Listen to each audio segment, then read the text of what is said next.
Jake Morrison had always been different from other kids in New Geneva Colony. While his classmates spent their time in virtual reality pods or studying alien languages for diplomatic careers, Jake preferred working with his hands in the colony's engineering bay. His father called it a waste of time. His teachers said he lacked ambition. But Jake knew machines, and machines never lied to him. The day everything changed started like any other. Jake was fixing a broken atmosphere processor when the emergency sirens began wailing across the colony. Red lights flashed through the corridors as colonists rushed toward emergency stations. Through the reinforced windows, Jake could see something impossible, a massive alien ship, unlike anything in the textbooks, limping toward their small outpost. The ship was beautiful and terrifying at the same time.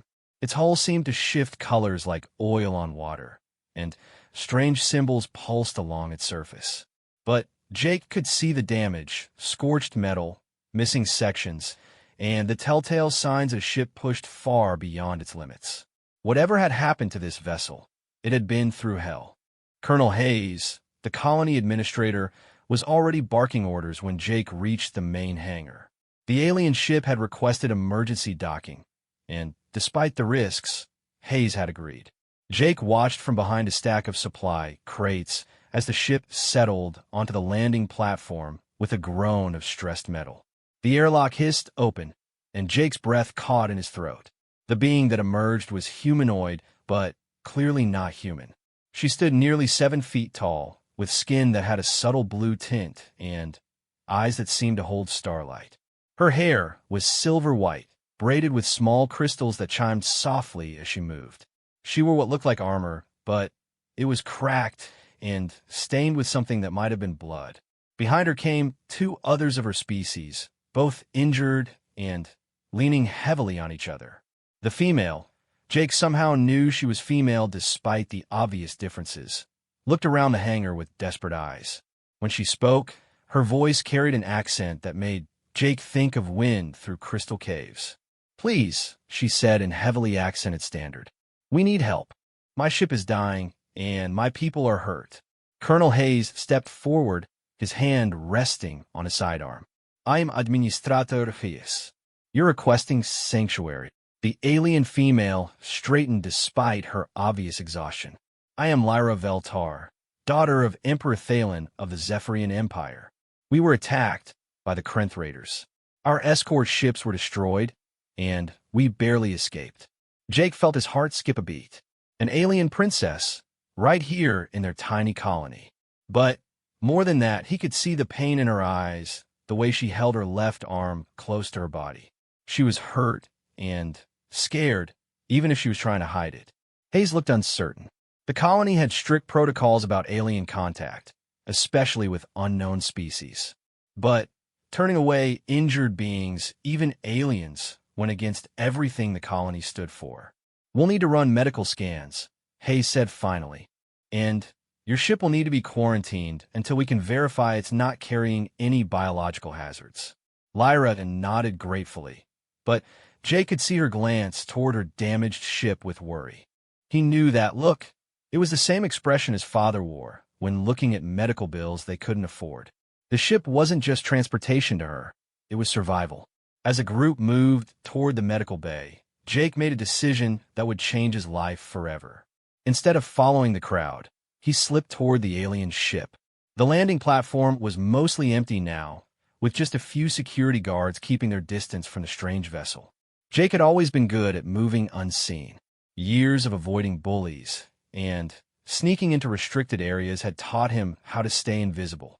He made it to the ship's side without being spotted and pressed his hand against the hull. The metal was warm to the touch and seemed to vibrate with its own energy. Jake had worked on dozens of ships, from old Earth models to the latest colonial designs, but this was something entirely different. The technology was so advanced it might as well have been magic, but Jake could still recognize the basics. Power systems, life support, propulsion, the fundamentals were the same. And the fundamentals told him this ship was in serious trouble. Jake found an access panel that looked different from the others, smaller, with what might have been maintenance symbols around it. Taking a deep breath, He pressed his hand against it. To his surprise, it opened immediately, revealing a complex array of what looked like crystalline components. The crystals were dimming, their light flickering like dying stars.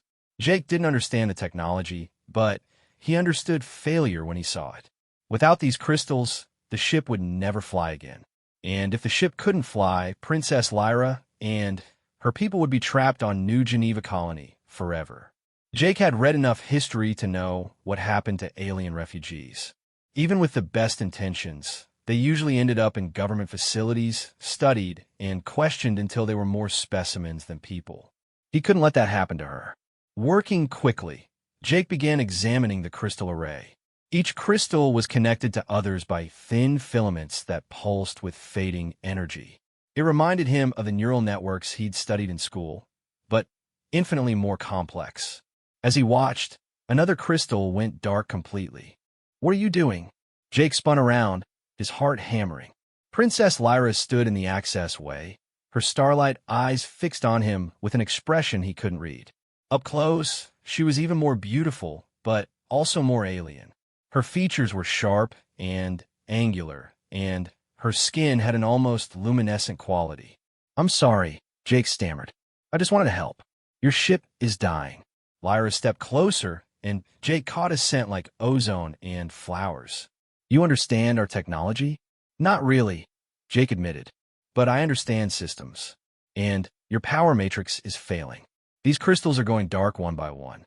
For a moment, Lyra just stared at him. Then, to his surprise, her expression softened. "You're just a child." "I'm 17, Jake said, straightening up. "And I've been working on ships since I was 12. I might not understand your technology, but I know when something's broken." Lyra moved to stand beside him, looking down at the failing crystals. "The power cores were damaged in the attack.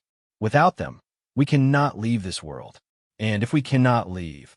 She didn't finish the sentence, but Jake could hear the fear in her voice. "What happens if you can't leave?" "The Krenth Raiders will find us eventually. They always do. And when they do, they will finish what they started."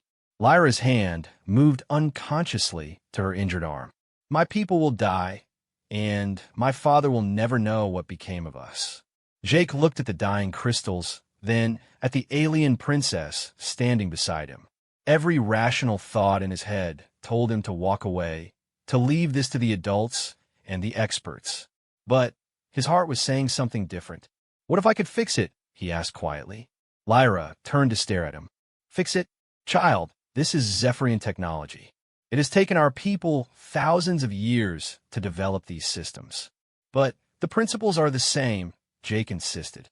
"Energy storage, distribution, regulation. I've worked with all of that. Maybe I can't rebuild your crystals, but I might be able to bypass the damaged ones, or find a way to boost power to the remaining ones." For a long moment, Lyra was silent.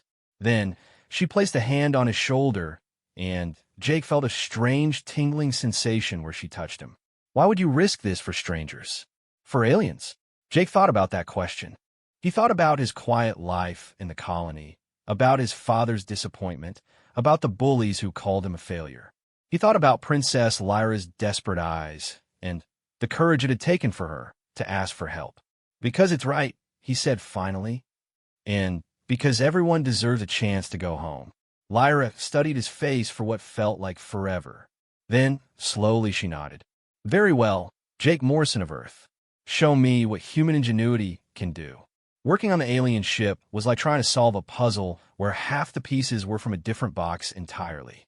Jake had managed to convince Princess Lyra to let him study the power systems, but every component he examined revealed new mysteries. The crystals weren't just energy storage devices. They seemed to be alive in some way, pulsing with their own rhythm like alien heartbeats. 3 days had passed since the Zephyrians arrived, and Colonel Hayes was growing increasingly nervous about their presence. Jake had overheard heated conversations between the administrator and officials from Earth Command. The colony wasn't equipped to handle alien refugees, especially royalty from an unknown empire. Pressure was mounting to transfer the aliens to a more secure facility. Jake knew what that meant. Once Princess Lyra and Her people left New Geneva Colony. He'd never see them again. They'd disappear into the bureaucratic machine of human space, studied and questioned until their ship was reverse-engineered and their technology stolen. The thought made his stomach turn. This configuration is impossible, Lyra said, watching Jake work with a mixture of fascination and frustration. The power flow you're suggesting would overload the entire matrix. Jake wiped sweat from his forehead and looked up at her from where he lay beneath the crystal array. Not if we reroute the excess energy through the secondary conduits. Look, your people build amazing technology, but you build it perfectly. Every component works exactly as designed, with no waste and no redundancy. And that is bad, Lyra asked, raising one elegant eyebrow. It's efficient, Jake admitted, but it's not flexible. Human technology is messy, but it's adaptable. We build in backups and workarounds because we know things will break. He gestured to a section of the crystal matrix where several components had gone dark. When your crystals failed, the whole system started shutting down because there was no way to compensate. Lyra knelt down beside him, close enough that Jake could see the intricate patterns of bioluminescence that traced along her skin like living tattoos. So what do you propose? Jake pulled out a small device he'd cobbled together from colony equipment, a fusion battery connected to a network of human power regulators. It looked crude and primitive next to the elegant alien technology, but it worked. I can't fix your crystals, Jake said, but I can give you something better: adaptability. This battery will provide steady power to the remaining crystals while these regulators balance the load. If more crystals fail, the system will automatically compensate. It will work? Lyra asked, and Jake could hear hope creeping into her voice. It should, Jake said honestly. I can't guarantee it'll get you all the way home, but it should give you enough power to reach one of your own outposts. Lyra was quiet for a long moment, studying the jury-rigged device. Then she smiled, and it was like watching a star come alive. You continue to amaze me, Jake Morrison. Your people's approach to technology is so different from ours, yet somehow effective. As Jake worked to install the power system, Lyra told him about her world. Zephyr was a planet of crystal cities and floating gardens, where her people had learned to work with living technology that grew rather than being built. She spoke of festivals where the entire sky would light up with bioluminescent displays, and of the vast libraries where the history of 1,000 worlds was stored in singing crystals. It sounds incredible, Jake said, carefully connecting the final power coupling. Why did you leave? Lyra's expression darkened. The Krenth Raiders have been growing bolder. They attack our outer colonies, steal our technology, enslave our people. My father sent me to negotiate with the Stellar Alliance for mutual defense treaties. She touched her injured arm again. We never made it that far. What happened? Ambush, Lyra said simply. The Raiders knew our route somehow. They destroyed our escort ships and disabled our main vessel. We managed to escape in this ship, but barely. Jake finished the last connection and activated the power system. Immediately, the dying crystals began to glow brighter, and new energy patterns flowed through the matrix. The ship's systems hummed to life with a sound like distant music. It works, Lyra breathed, and Jake felt a surge of pride unlike anything he'd ever experienced. But their celebration was cut short by the sound of approaching footsteps. Colonel Hayes appeared in the ship's access way, flanked by 2 security officers. His expression was grim. Princess Lyra, I need to speak with you immediately. And Morrison, what the hell do you think you're doing?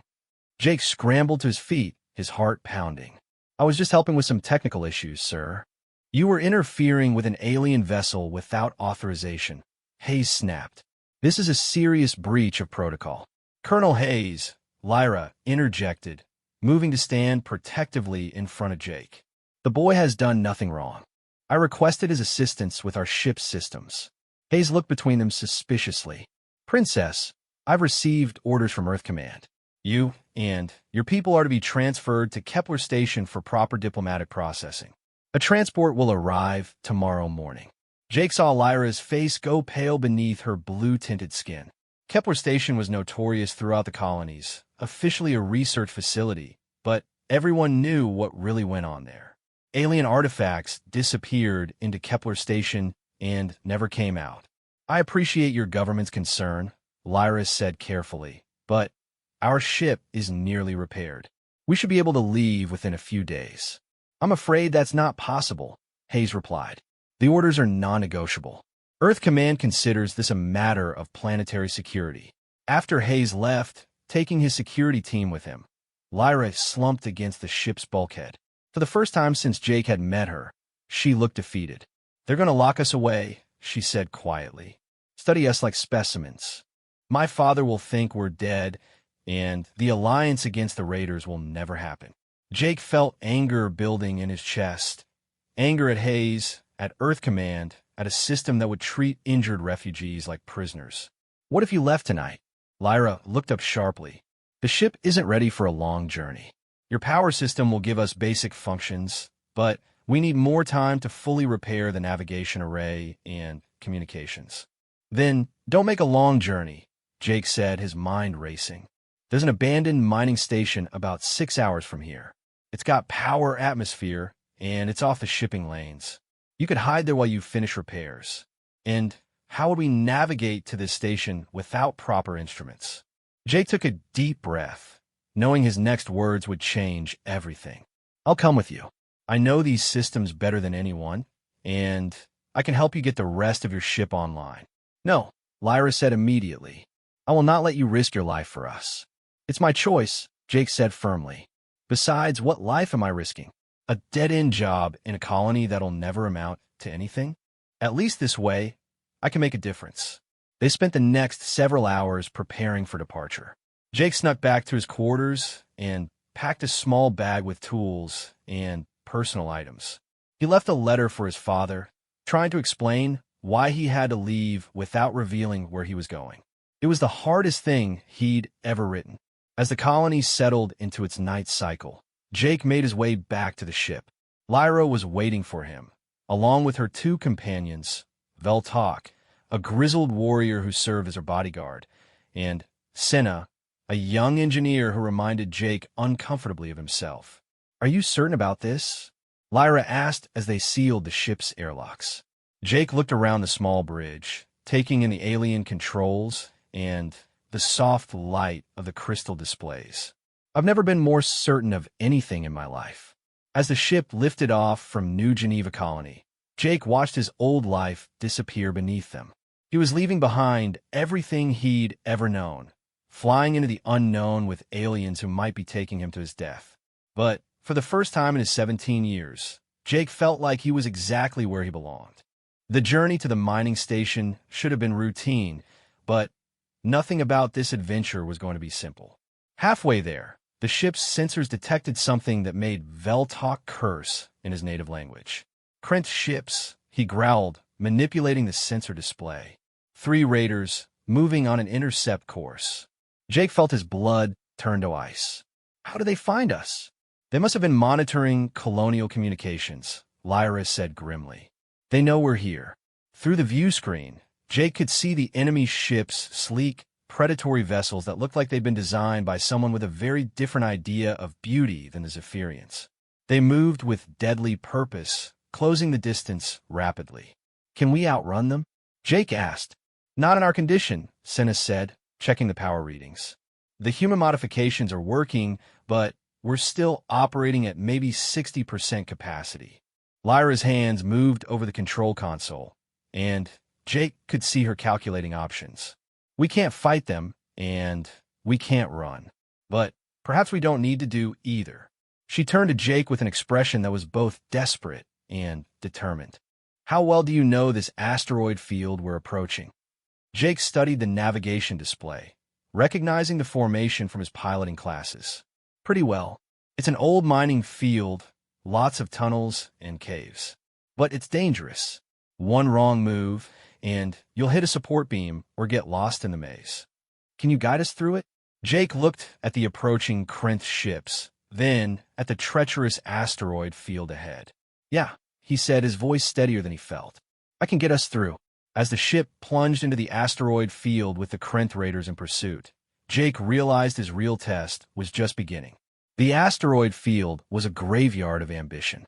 Decades ago, human miners had carved tunnels and shafts through the floating rocks, seeking rare elements and metals. When the deposits ran dry, they'd abandoned their work, leaving behind a maze of passages that only the most experienced pilots dared to navigate. Jake had studied these fields in school, but flying through them in a damaged alien ship while being chased by hostile raiders was something entirely different. His hands shook slightly as he took control of the navigation system, feeling the weight of everyone's lives pressing down on him. "There," he said, pointing to a narrow gap between two massive asteroids. "That leads to the old mining complex. The passages are tight, but if we can make it through, we can lose them in the tunnels." Lyra nodded and adjusted their course, the ship responding sluggishly to her commands. Behind them, the Krynth raiders were closing fast, their weapons beginning to charge with an ominous red glow. "They're preparing to fire," Veltok reported from the weapons console, his scarred hands moving over controls Jake couldn't identify. "Our shields are too weak to take multiple hits." "Then we don't let them hit us," Jake said, his voice stronger than he felt. "Princess, when I say turn, you need to bank hard to starboard. There's a cross tunnel about 50 meters into the gap." The ship slipped between the asteroids just as the first energy blasts lit up the space behind them. The passages here were barely wider than their ship, with jagged metal supports and abandoned mining equipment creating an obstacle course that would challenge even an experienced pilot. "Turn," Jake shouted, and Lyra threw the ship into a sharp bank that made the hull groan with stress. They shot through a side tunnel just as another volley of energy blasts scorched the rock where they'd been moments before. The Krynth ships were larger and more powerful, but they were also less maneuverable in the tight confines of the mining tunnels. Jake could hear them scraping against the asteroid walls as they tried to follow, their angry communications crackling through the ship's receivers in a language that sounded like breaking glass. "Left here," Jake called out, his eyes fixed on the navigation display. "Then, straight for about 2 kilometers. There should be a maintenance hub where we can hide." But as they rounded the corner, Jake's heart sank. The tunnel ahead was blocked by a massive cave-in, tons of rock and twisted metal completely sealing the passage. They were trapped. "Jake," Lyra said quietly, her hands still steady on the controls despite the desperate situation. "Is there another way?" Jake frantically studied the tunnel maps, looking for alternatives. Behind them, he could hear the Krynth ships getting closer, their engines echoing through the confined space like thunder. There had to be some path he'd missed. "There," he said suddenly, spotting a narrow service tunnel that branched off to the right.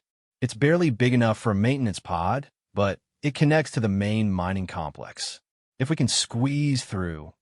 "We'll try," Lyra said, already turning toward the tiny opening. "Hold on." The service tunnel was so narrow that Jake could have reached out and touched both walls at the same time. The ship's hull scraped against rock and metal as they forced their way through, alarms blaring as sensors detected dozens of minor impacts.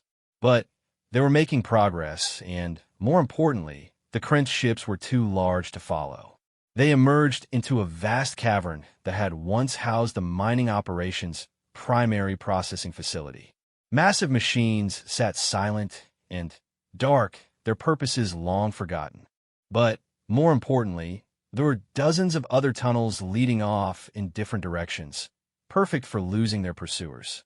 "The raiders are backing out of the service tunnel," Senna reported, monitoring their sensors.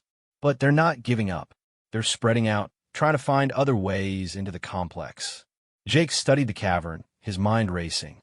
The Krynth ships had them outgunned and outnumbered, but they had one advantage: they knew these tunnels. More than that, Jake had an idea that was either brilliant or completely insane. "Princess," he said, turning to Lyra with determination burning in his eyes. "How much do you trust me?" Lyra met his gaze steadily. "With my life, Jake Morrison. What do you have in mind?" Jake pointed to one of the massive mining machines, a tunnel boring device that looked like a mechanical dragon. Those machines still have power cores. If we can overload one of them at the right time and place, we can bring down enough rock to seal the main entrance to this complex. Veltok looked up from his console, his expression grim. That would trap us as well. Not if we time it right, Jake said, pulling up a detailed map of the mining complex. There's an emergency exit on the far side of the facility. It leads to an old cargo port where supply ships use to dock. We set the charges, lead the raiders into the main cavern, then trigger the collapse and escape through the back door. And if the explosion is larger than expected? Lyra asked. Or if the tunnel collapses before we can escape? Jake met her eyes honestly. Then we all die together. But if we do nothing, the raiders will hunt us down anyway. At least this way, we have a chance. Lyra was quiet for a long moment, weighing their options. Then, she nodded sharply. Very well. What do you need us to do? The next hour was the most terrifying of Jake's life. While Lyra and Veltok used the ship's weapons to create diversions and keep the raiders guessing, Jake and Senna worked to rig the mining equipment for a controlled overload. The Zephyrian engineer proved to be brilliant at adapting alien technology, and together they managed to link several power cores into a makeshift bomb. The raiders are probing the southern tunnels, Lyra reported over their communicators. They'll find the main entrance in maybe 10 minutes. Jake wiped sweat from his forehead as he made the final connections to the detonation device. That's cutting it close, but we can make it. Everyone back to the ship. They raced back through the complex as the sound of Krenth engines grew louder in the tunnels around them.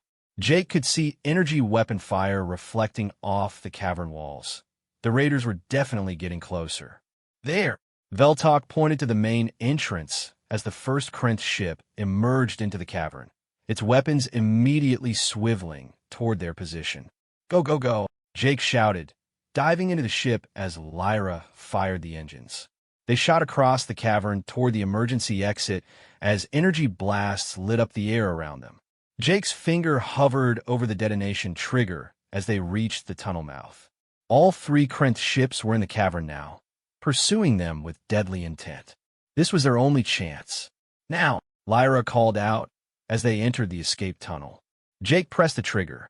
The explosion was magnificent and terrible, a chain reaction that ripped through the mining equipment and sent shock waves racing through the asteroid structure. Behind them, Jake could see the main cavern collapsing in a cascade of rock and twisted metal, sealing the Krenth raiders inside. But the tunnel they were racing through was also shaking apart, chunks of rock falling like deadly rain. Lyra pushed the ship harder than it had any right to go, dodging debris and staying ahead of the spreading collapse by mere meters. They burst out of the cargo port just as the entire section of the asteroid came apart behind them. The emergency exit sealed itself under tons of rubble, and the space around them was suddenly, blessedly quiet. Are they dead? Senna asked, checking their sensors for any sign of the Krenth ships. The cavern is completely sealed, Veltok confirmed.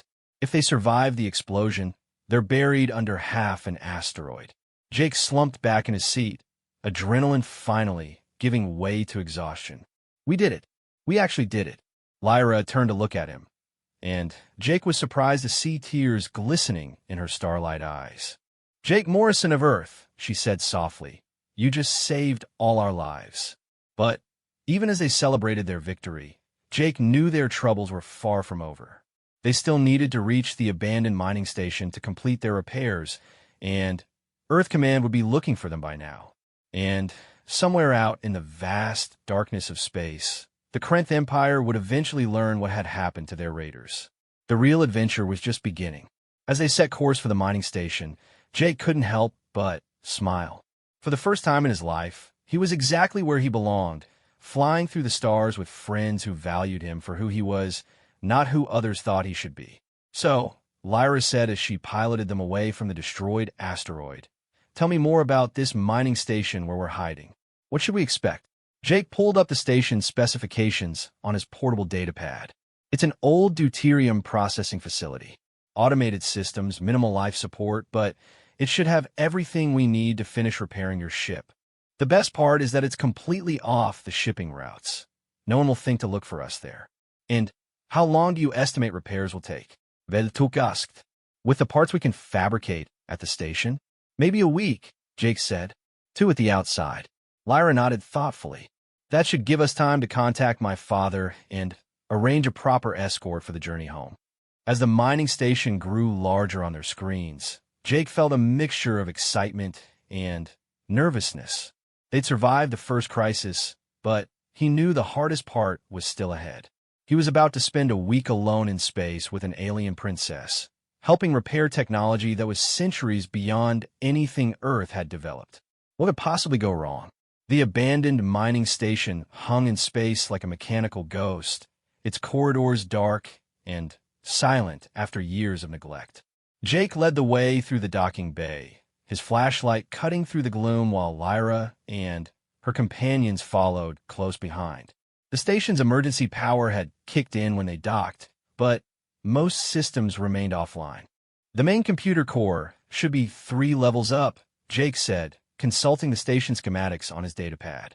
If we can get it fully online, we'll have access to the fabrication bays and repair facilities. Working together, they managed to restore basic power and life support to a section of the station.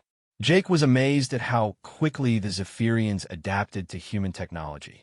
Senna, in particular, seemed to have an intuitive understanding of engineering principles that transcended species barriers. Your people build things to last, she observed, examining the station's fusion reactor. This design is crude compared to our biotechnology, but it's incredibly robust.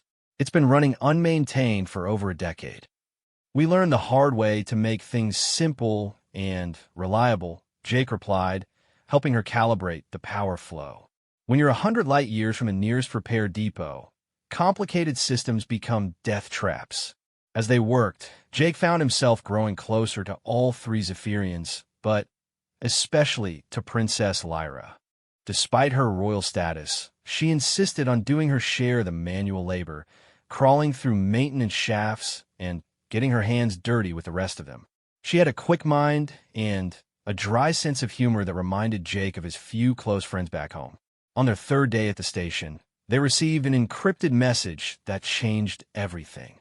Lyra's face went pale as she read the transmission from her homeworld. "What is it?" Jake asked, seeing her distress.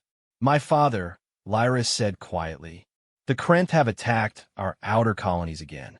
3 planets have fallen, and their main fleet is moving toward the capital system.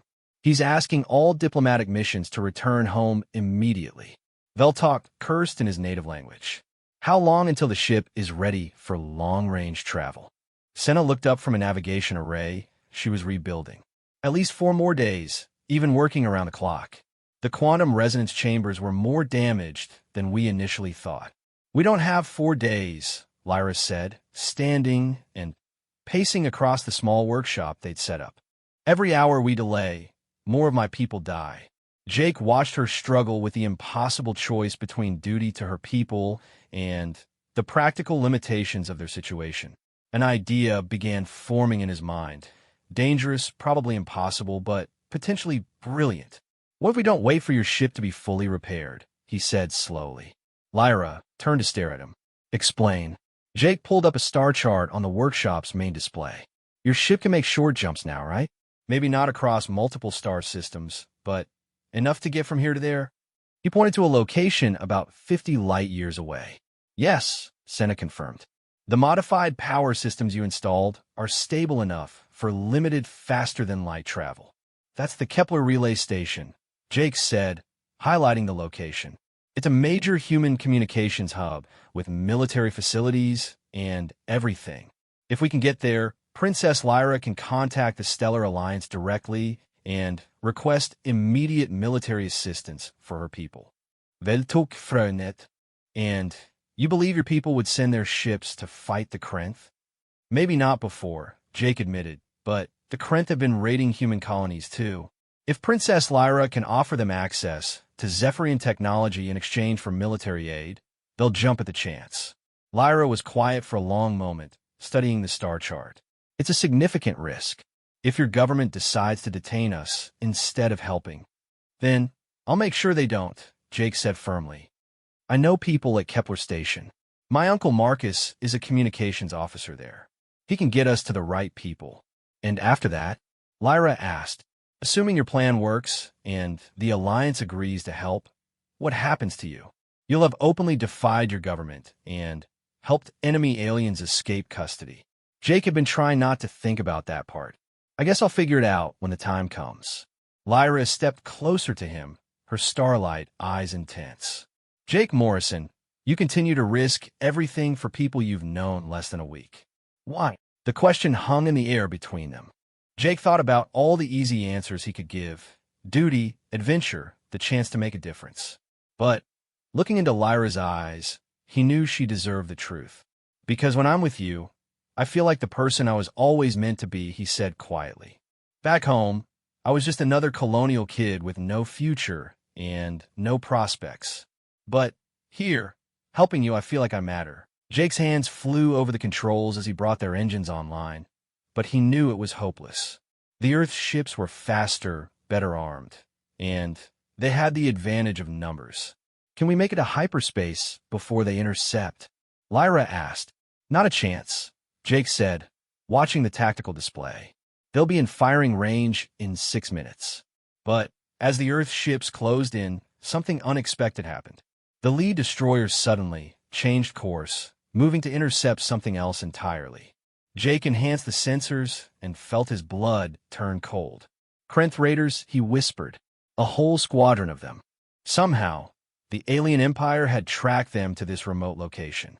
And now they were caught between two hostile fleets with nowhere to run. The Earth's ships are hailing us, Senna reported. They want us to surrender immediately. And the Krenth are charging weapons, Veltok added. They'll be in range in 3 minutes. Lyra looked between the two approaching fleets, then at Jake. What do we do?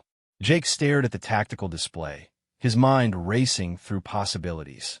The Earth's ships didn't know about the Krenth yet. They were focused entirely on capturing the Zephyrian vessel. But in a few minutes, they'd be caught in a three-way battle that none of them would survive. Unless someone was brave enough to make the first move. I'm going to contact the Earth's ships, Jake said, moving to the communications console. Kake, no lida pretestiv. They'll arrest you. Maybe, Jake said, his hands already working the controls. But, right now, they're the only chance any of us have. He opened a channel to the lead destroyer, his voice steady despite the fear racing through him. Earth Command Vessel. This is Jake Morrison aboard the Zephyrian ship. I'm a colonial citizen, and I have urgent information about an imminent Krenth attack on your position. There was a pause, then a familiar voice came through the speakers. Jake? Jake Morrison? This is Commander Sarah Chun. What the hell are you doing out here? Jake almost smiled despite their desperate situation. Commander Chun had been a friend of his father's, and she'd always treated Jake with kindness during her visits to New Geneva Colony. Commander Chun, thank God it's you. Listen carefully. There's a squadron of Krenth Raiders approaching from Sector 7. They'll be in weapons range in about 2 minutes. You need to break off your pursuit and prepare for combat. Jake, we're tracking you and an alien vessel. We have orders to bring you both in for questioning. You'll have to survive the next 10 minutes first, Jake said urgently. Trust me, Sarah. Well, have I ever lied to you? Another pause, longer this time. Then, all ships. This is Commander Chun. Sensors are detecting multiple contacts approaching from Sector 7. All vessels prepare for possible hostile action. The next few minutes were chaos. The Krenth Raiders dropped out of hyperspace exactly where Jake had predicted, immediately opening fire on both the Earth ships and the Zephyrian vessel. The space around the mining station lit up with energy weapons and missile trails as 3 different fleets suddenly found themselves in a deadly free-for-all. We can't win this fight, Veltok reported as their shields took another hit. There are too many of them. But Jake was watching the tactical display with growing excitement. We don't need to win. We just need to survive long enough. For what? Lyra asked. Jake pointed to the edge of the sensor range, where new contacts were appearing. For them. The Zephyrian Imperial fleet dropped out of hyperspace like avenging angels, their bioships moving with deadly grace as they engaged the Krenth Raiders. At the same time, more Earth command vessels arrived, summoned by Commander Chen's distress call. The battle turned into a rout. Caught between two superior forces, the Krenth Raiders fought desperately for a few minutes before their remaining ships fled into hyperspace. In the sudden quiet that followed, Jake found himself looking at a mixed fleet of human and Zephyrian warships, all of them focused on his small vessel. "Jake," Lyra said softly, "I think it's time for you to meet my father." The Imperial flagship was unlike anything Jake had ever imagined. The massive bioship seemed to be grown rather than built, its hull flowing in organic curves that pulsed with soft bioluminescence. As their small vessel was drawn into the landing bay by gentle tractor beams, Jake felt like he was being swallowed by some magnificent space whale. "Remember," Lyra said quietly as they prepared to disembark, "my father is the Emperor of 17 worlds. Protocol demands that you bow when you meet him." Jake nodded nervously, trying to smooth his rumpled clothes. He'd been living in the same outfit for days, and he probably smelled like machine oil and fear. Not exactly the impression he wanted to make on an alien emperor. The landing bay was filled with Zephyrian honor guards and flowing ceremonial armor that seemed to shift colors in the ship's strange light. But Jake only had eyes for the figure waiting at the center of the formation. Emperor Thalen was tall, even by Zephyrian standards, with silver-white hair that fell to his shoulders and skin that held the deep blue tint of age and wisdom. His eyes were the same starlight silver as his daughter's, but where Lyra's held warmth and curiosity, the Emperor's were calculating and cold. This was a being who had ruled star systems for longer than Jake had been alive. "Father," Lyra said formally, approaching the Emperor with measured steps, "I present Jake Morrison of Earth, who risked his life to save your daughter and made possible our survival." Jake started to bow as instructed, but Emperor Thalen raised a hand to stop him. The alien ruler studied Jake for what felt like an eternity, taking in everything from his shabby colonial clothes to the tools still hanging from his belt. "So," the Emperor said finally, his voice carrying the weight of absolute authority, "you are the human child who has caused such chaos in both our governments." Jake swallowed hard. "Yes, Your Majesty. I mean, I didn't intend to cause chaos. I just wanted to help." To Jake's surprise, Emperor Thalen smiled. "Peace, young one. You misunderstand me.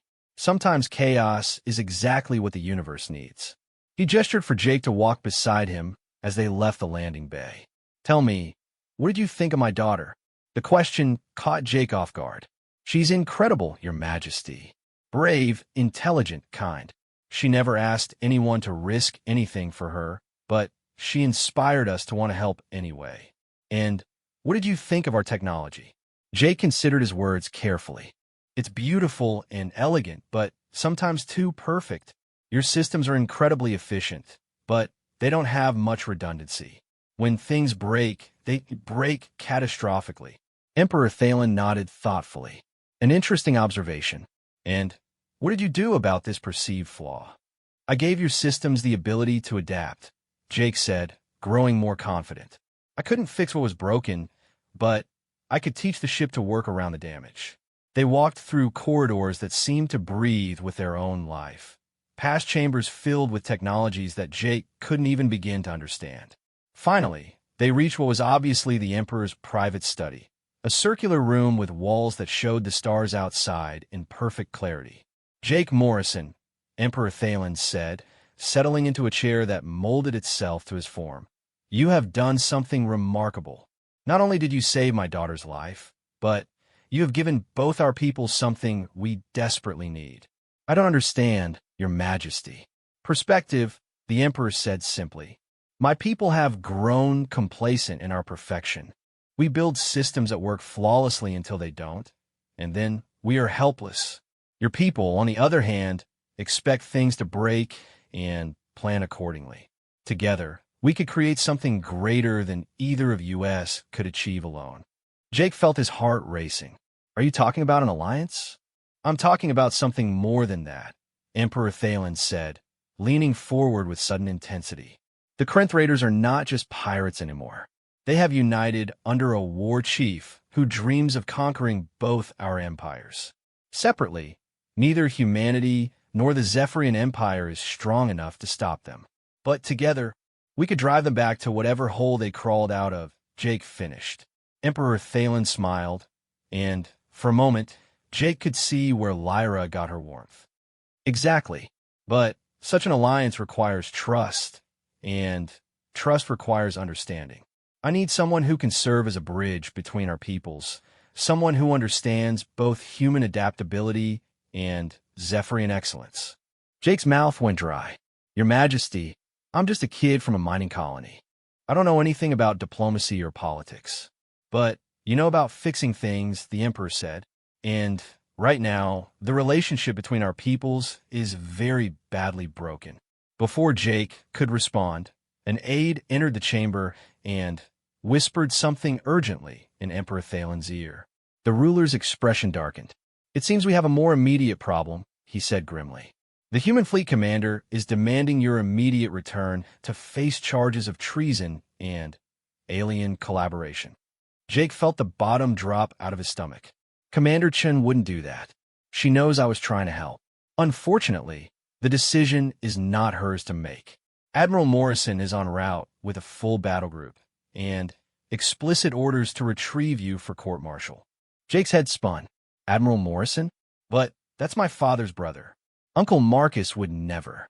Your uncle has his orders, Emperor Thalen said gently. And those orders come from people who see our alliance as a threat to human independence. Through the transparent walls of the chamber, Jake could see the human fleet taking up positions around the Zephyrian ships. The two forces that had just fought side by side against the Krenth were now facing each other with weapons charged and shields raised. I have to go back, Jake said quietly. If I don't, this could start a war between our peoples. And if you do go back, Princess Lyra said, entering the chamber with Veltok and Senna behind her, they will execute you as a traitor. Emperor Thalen stood, his expression thoughtful. Perhaps there is a third option. Jake Morrison, how would you feel about becoming a permanent diplomatic liaison between our peoples? Jake looked around the room at faces that had become dear to him. What does that mean exactly? It means, the Emperor said, that you would be granted full citizenship in the Zephyrian Empire with diplomatic immunity. You could travel freely between our peoples, working to build the understanding and cooperation we both need to survive the coming war. And my family? My life on Earth. Princess Lyra stepped forward. You would always be welcome to visit your home world. And as for your family, she smiled. I think you'll find that your father is about to become very proud of his son. Through the chamber's walls, Jake could see his uncle's flagship approaching. In a few minutes, Admiral Morrison would be demanding his surrender. Jake had to make a choice that would determine not just his own future, but possibly the fate of two civilizations. Your Majesty, Jake said, straightening his shoulders, I accept your offer. But I have one condition. Emperor Thalen raised an eyebrow. You dare to negotiate with an emperor? I want to design a new class of starship, Jake said, his voice growing stronger. Something that combines human adaptability with Zephyrian elegance. A ship that can take damage and keep fighting, that can adapt to any situation and overcome any obstacle. The Emperor studied him for a long moment, then began to laugh. It was a rich, genuine sound that filled the chamber with warmth. My dear boy, Emperor Thalen said, I knew there was a reason I liked you. Very well, you shall have your ships. And perhaps when the Krenth see what human ingenuity and Zephyrian wisdom can create together, they will think twice about their war of conquest. As Admiral Morrison's ship docked with the Imperial flagship, Jake felt a strange peace settle over him. He was no longer the awkward colonial kid with no prospects and no future. He was Jake Morrison, diplomatic liaison and starship designer, trusted friend of Princess Lyra, and son-in-law-elect of Emperor Thalen. That last thought made him blush as he caught Lyra's eye across the chamber. She smiled back at him with the warmth of a star, and Jake knew that whatever challenges lay ahead, he would face them with the woman he loved at his side. The universe was a vast and dangerous place, full of wars and wonders beyond imagination. But for the first time in his life, Jake Morrison felt ready for whatever adventures awaited him among the stars.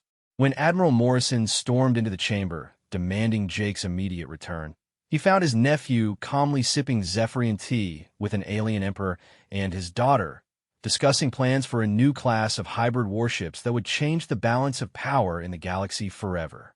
"Uncle Marcus," Jake said with a smile, "I'd like you to meet my future father-in-law. I think you two are going to get along great." The expression on Admiral Morrison's face was worth every risk Jake had taken to get to this moment. The boy from New Geneva Colony had found his destiny among the stars, and nothing would ever be the same.